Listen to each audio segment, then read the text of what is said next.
Hello! Ayan, good morning. Ayan, what's up sa lahat ng mga subscribers po natin. Ayan, sa mga kababayan, kapamilya, kapuso po natin.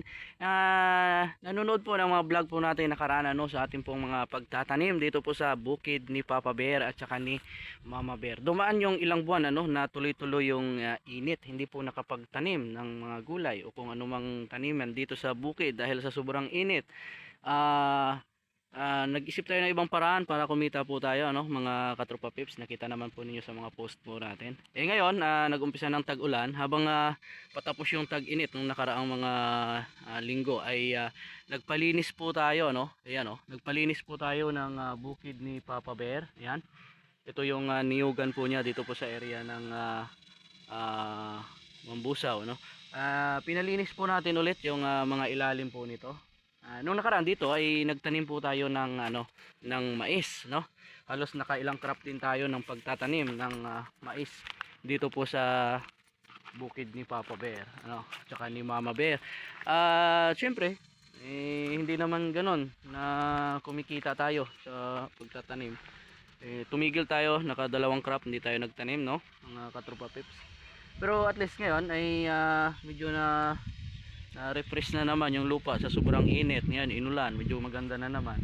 Yan, nagpalinis po tayo sa bukid ni Papa Bear. Ito ay tataniman naman po natin ng saging, mga kaibigan po namin. Yung saging naman medyo tuloy-tuloy naman, medyo matagal lang po pag-aantay ng bunga, pero kapag nagumpisa naman ay sana ay tuloy-tuloy, mga katropa pips. So kailangan natin magkapital ulit, sa bukid ni Papa Bear, taniman po natin ng mga saging, sabal, lakatan, arnibal, alikunday, kung ano yung makita nating mga similya ng saging na pwede dito sa area ni Papa Bear ay pagtataniman po natin.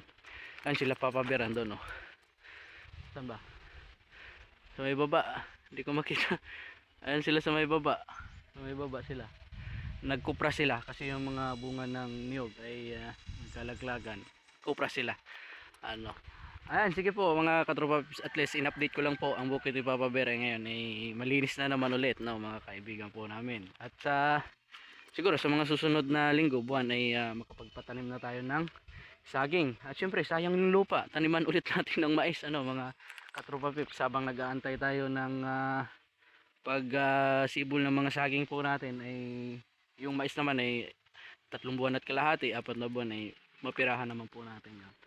Ayan muli mga kababayan po namin, maraming salamat sa palaging panonood, pag-subscribe po sa ating YouTube channel at saka sa ating Facebook page, mga kaibigan po namin. Lagi po kayo mag-iingat at saka ang buhay ay tuloy-tuloy lang na walang susuko, mga kababayan po namin. Ingat po palagi, bye bye po.